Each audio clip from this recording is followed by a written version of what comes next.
Hi, my name's Paul Grogan, and in this video I'm going to be teaching you how to play the Abundance expansion for Earth.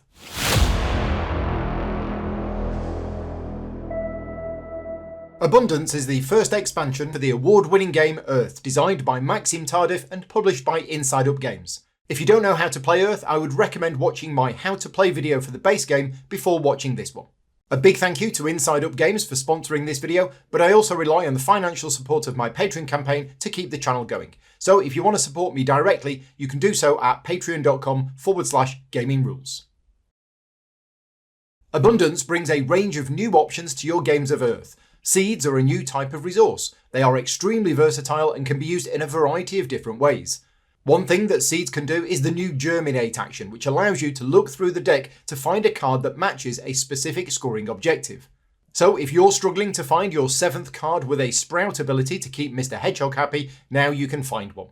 There are also new cards of all different types, each of which is identified by a tiny letter A right here. Abundance also adds a new layer of player interaction, but only in a positive way. New abilities allow the other players to gain Sprouts. Others get more powerful based on the cards in your neighbours' play areas. And you can now play with an additional player. Abundance brings the maximum player count to 6. To play Earth with the Abundance expansion, set up the game as normal but with the following changes. Shuffle all of the new cards into their respective decks. Add the Sprouts, Trunks and Canopy pieces from the expansion to the supply. Also, place the new seeds nearby. Place the 11 VP token over the 7 VP icon. The first player to complete their play area now gains 11 points instead of 7. Each player places an Abundance board below their player board. This expands the player aid and includes all of the conversion options for seeds. Each player starts the game with 2 seeds if playing on beginner or standard difficulty, or 1 seed in the advanced game. Before going into the new rules, I wanted to talk about a change to the way that Sprouts work. Previously, if you didn't have enough spaces on your cards to store them, you would lose any excess. With the expansion, your excess Sprouts can now be stored on your Abundance board. However, any effect that allows you to place Sprouts onto a specific card, such as this one, well, if that card is full, you do not gain the extra Sprouts. There are new cards in the expansion which can produce resources for other players. If another player resolves an effect that produces Sprouts for you, you place them on your Abundance board. And at the end of any player's turn, after everyone has finished resolving their abilities, players move their Sprouts from their Abundance board to empty Sprout spaces in their play area. And you can only spend Sprouts from your cards, not from your Abundance board. For example, it's your turn and you choose the blue watering action. As players are resolving their blue abilities on their cards, another player activates their bamboo mushrooms. They gain 2 seeds and all other players gain 4 Sprouts. Because the Sprouts were produced by another player, you take 4 Sprouts from the supply and store them on your Abundance board. And then, at the end of your turn, all players move the Sprouts from their Abundance boards onto their cards as much as they can. Here, you only have space for 3, so you fill those spaces and 1 Sprout remains. Sprouts on your Abundance board can be stored there for as long as you want, but you cannot spend them for any abilities, and they're not worth any points at the end of the game. As mentioned earlier, seeds are a new type of resource introduced in the expansion. Each player starts the game with either 1 or 2 of these, depending on what difficulty level you're playing on. And there are certain cards that will gain you more seeds. For example, the yellow ability on this elegant zinnia. But there are 2 other ways in which you can gain new seeds.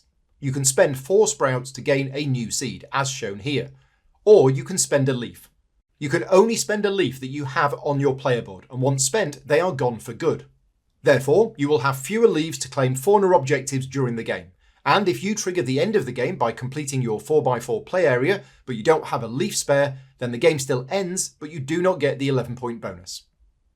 As mentioned earlier, seeds can be spent at any time, even on another player's turn, to do one of the following.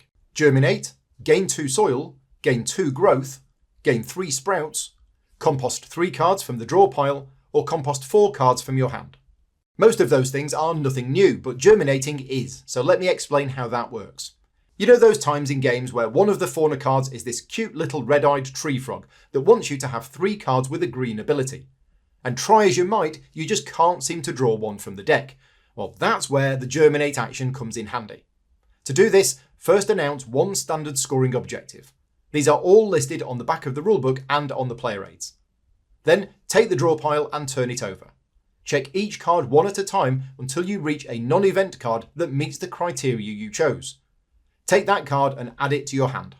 Discard all of the other cards that you went through and then flip the deck back over.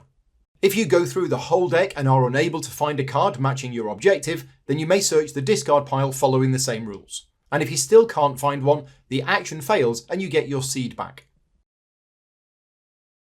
As mentioned earlier, there are now new cards which have abilities that interact in a nice way with your opponents. This red ability, for example, allows you to gain 4 soil and then all other players gain 2 sprouts. This blue ability allows you to gain 1 sprout for each herb planted in the player area of either the player to your left or to the right, whichever has the most.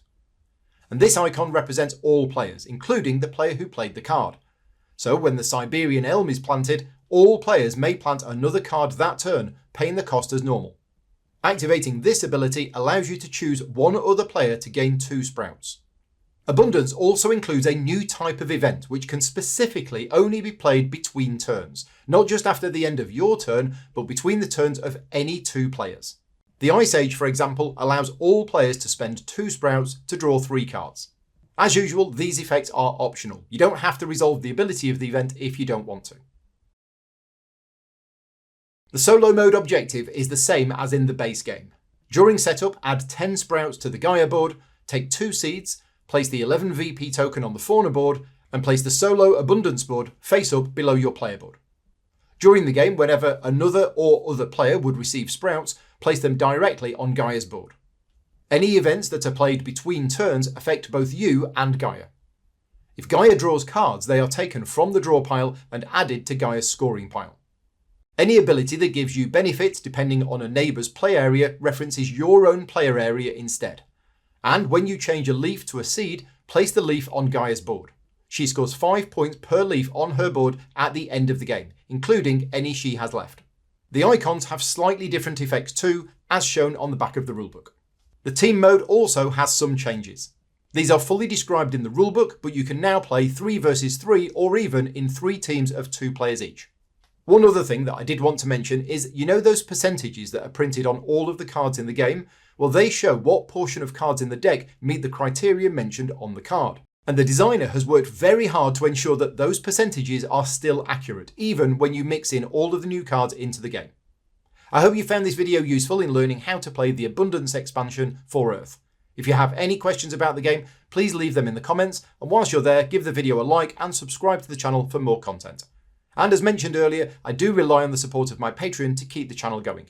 So if you are in a position to be able to do so, please visit patreon.com/gamingrules for exclusive access to the Gaming Rules community and some extra bonus content. Until next time, take care and thanks for watching.